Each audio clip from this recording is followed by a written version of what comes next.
Thanks for joining us from the Ohio AgNet Voice You Know With the News You Trust studio, sponsored by Grain Equipment Company, where innovation meets execution. I'm Dale Menyo, powered by Soy Biodiesel. I'll head to the Darke County Fair today and to get an update on conditions there. Radar would tell me it's raining, but the rain gauge is not reporting anything yet. So at this point, we'll just have to say that it's not contributing anything, but hopefully you're getting some of that in your area. Well, in a speech that highlighted policy differences with Republicans, U.S. Ag Secretary Tom Vilsack on Thursday detailed the potential of jet fuel from ethanol, even if the process to make it work is cumbersome at best. Today, Vilsack will be in Minnesota to announce more USDA funding for E15 pumps and other infrastructure. Vilsack spoke Thursday to members of the American Coalition for Ethanol holding its annual meeting in Omaha. He credited biofuel producers for helping support farmers and the rural economy. The world needs this industry to help it create a low-carbon intensity marine and jet sustainable aviation fuel, Vilsack said. USDA has $500 million from the Inflation Reduction Act to expand infrastructure for E15 and other higher blends. So far, USDA has spent $131 million of those funds on 193 projects. Also, Vilsack repeatedly said increased investment and policy supporting biofuels come down to choices made by policymakers. The secretary noted that few people were happy with the Treasury announcement in May for the on-farm requirements on the 40B Sustainable Aviation Fuel Tax Credit. The Treasury guidance requires that bundling of no-till planting, nutrient management, and cover crops. Still, the Secretary said it was the first time climate-smart practices were recognized as reducing greenhouse gas emissions. It was an effort to introduce to the world that agriculture can make a difference, that ethanol can make a difference. That was a really important thing to do. He added it was really designed to begin the conversation and to get agriculture at the table and included in the conversation, which we were able to do now. Vilsack said USDA is pushing for a 45Z verification that will give farmers flexibility and choice to choose from a menu of actions. That's going to require making the case to Treasury and a federal agency process exploring how the GREET model will incorporate these emission projects. We understand very well the significance and importance of the next several months of this process, Vilsack said. Also, Vilsack credited ACE, the American Coalition for Ethanol, for starting a regional conservation partnership program pilot back in 2021 that has since been expanded to 14 ethanol plants in 10 states. The project looks to measure and verify the ethanol plants and their conservation, tillage, nutrient management, cover crop, and other practices in sequestering carbon and reducing greenhouse gas emissions from crop production. Brian Jennings, CEO of ACE, said the project is expanding from 18,000 acres to 100,000 acres, but already meetings with farmers in 7 states have led to potentially 250,000 acres of interest, meaning farmer interest in approaching 5 times the available funding. Jennings said farmers are optimistic about selling carbon corn to ethanol producers who can benefit from that in the future.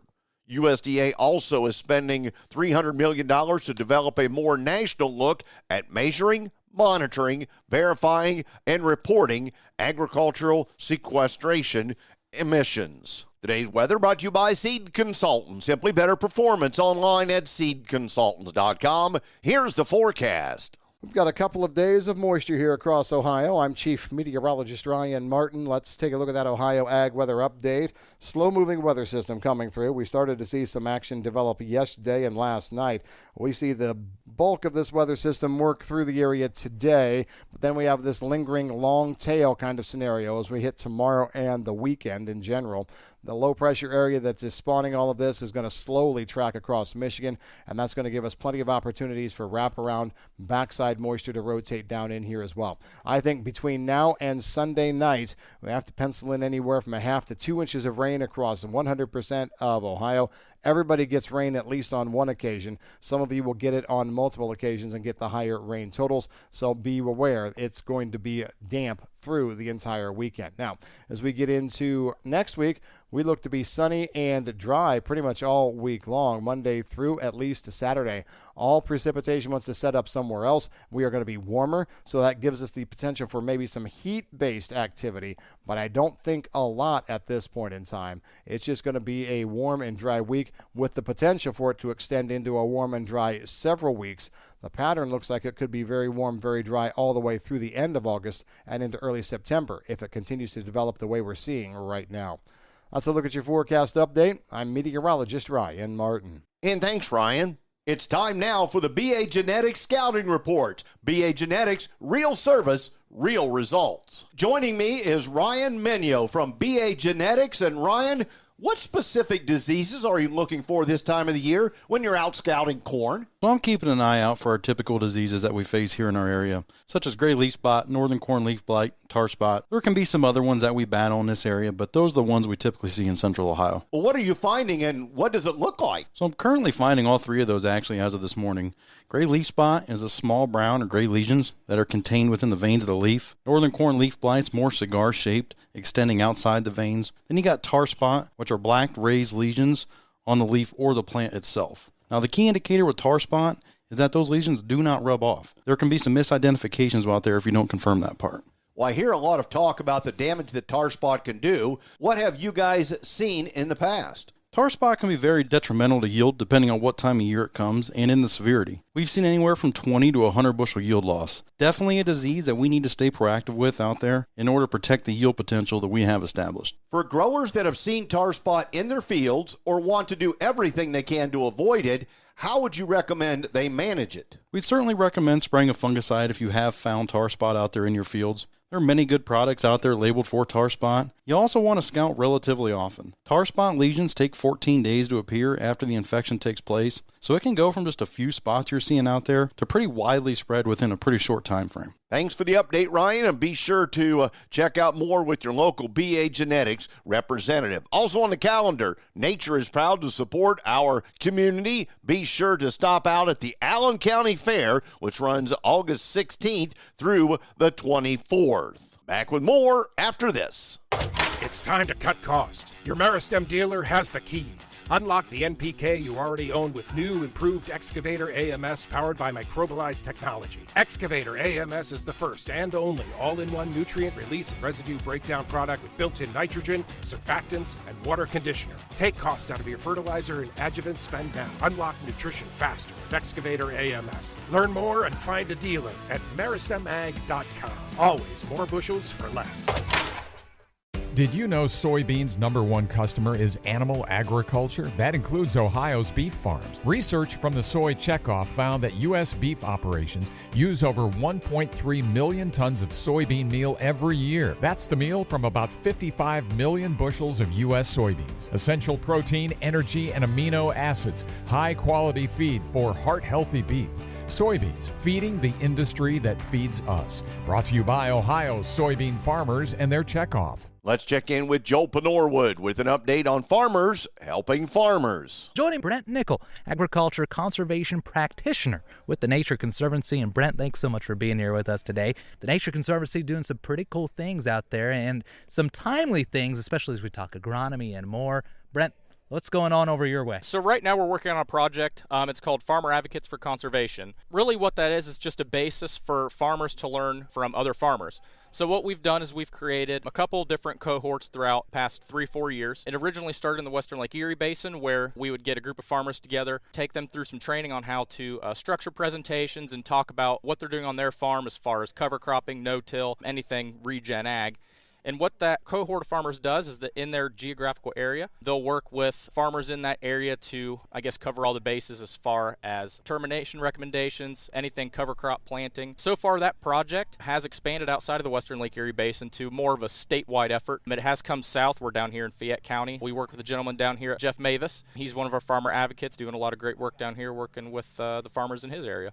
And it's not just out of the goodness of their hearts, you're making it worth their time. There is a financial incentive to it, so the farmers that have joined those specific cohorts, we do compensate them at $30 per hour for their advocacy efforts. There's a kind of a saying for our team at Ohio AgNet and Ohio's Country Journal. We sort of quote about how sustainability begins and ends with profitability. If practices aren't profitable, are people going to put them into practice and lead more sustainability into the future? Why this program? What's the need? That's a great question. So what we have been working with these farmers on is an ROI portion of everything that they're doing. So as an example, we worked with a farmer who was in the very first cohort, and we walked through everything that he's doing on his farm in relation to everything from chemical to fertility to trucking, rent, everything that he's doing on his farm in comparison to just a no-till system versus a strictly conventional tillage system. And what we're finding is that the ROI does pan out. And what we're working with also, not just ROI, is obviously that soil health portion, which there's been a big push of that, specifically in the Western Lake Erie Basin. But, as HC Ohio has expanded, it's starting to move its way south. Just looking at that farm sustainability side of things. Our goal with the Nature Conservancy is to put it oversimplified with it, is to keep farmers farming. And we do that through sustainability practices and helping them create a more resilient farm. Unique programs, but exciting ones, especially for those that are sort of interested in learning more and getting further involved in those specific practices. Brent Nickel, agriculture conservation practitioner with the Nature Conservancy. And thanks, Joel. Time now for the Louis Dreyfus Grain Analysis, brought to you by the Ohio Soybean Council and your soybean checkoff. Here's Ryan Martin. Grain markets finished mixed to mostly lower on Thursday after a promising start. We kind of gave way. The grains moved weaker through late morning and midday as a Russian strike failed to disrupt the Black Sea grain flows. That was the excitement that came into the overnight trade yesterday morning and gave us hope that maybe we would move a little bit stronger. Soybeans did finish higher ever so slightly. Well off of the day's highs, but they were higher because of positive demand news. We had the weekly export sales report yesterday that, it didn't have bad news in it. I will say it didn't have overwhelmingly surprising good news, but it was right about expectations. So at the end of the day, wheat down anywhere from 5 to 10 cents. Soybeans were pretty well flat. Soy meal was positive, soy oil was lower, and corn faltered about 2 to 6 cents overall. NOPA members reported soybean crush in July at 182.9 million bushels, up almost 10 million bushels year on year, 9.6 to be specific, and it was also above the trade guess of 182.4. It was a record for the month of July. The September to July NOPA crush of 2.018 billion bushels is up 5.1% from last year. That does suggest that USDA's annual crush forecast is possibly too low by 10 to 20 million bushels. The bigger surprise in the NOPA crush data was the drop in soy oil stocks, down 1.5 billion pounds, or down 27 million from last year and 100 billion below the trade guess. That is key. That could help this soy oil market, which has been the laggard here as of late. Combined old crop and new crop sales on corn were 36 million bushels versus 29 million bushels the previous week. Soybean sales 58 million bushels versus 48 the week before. I'm Ryan Martin. And thanks, Ryan. I'll have the overnight figures after this. Hey Ohio, exciting news coming to you from Ohio's Country Journal. Subscribe or renew your free subscription by September 20th of 2024 and you could win one of 4 50-inch televisions. Ohio's Country Journal is free, but subscribers have to renew their subscriptions every 3 years to continue to receive it. Subscribe or renew to stay updated on all things Ohio, from agricultural insights to rural lifestyle. Don't miss out. Visit our website today at ocj.com/renew. Today's market's brought to you by Seed Consultants. Simply better performance online at seedconsultants.com. Overnight, September corn down 2 3/4 at $3.72 1/4 cents. December down 3 at $3.94. September soybeans down 8 1/4 at $9.43 1/4 cents. November beans down 7 1/4 at $9.61 1/4. September wheat up 3/4 cent at $5.29. Next July new crop up 1/2 cent at $5.86 1/4. August cattle on the Merc, 184.05, down 55 cents. October lean hogs, $76.50, up 57. And September feeder cattle, down 67 cents at $243.67. Thanks for joining us. This is the Ohio AgNet.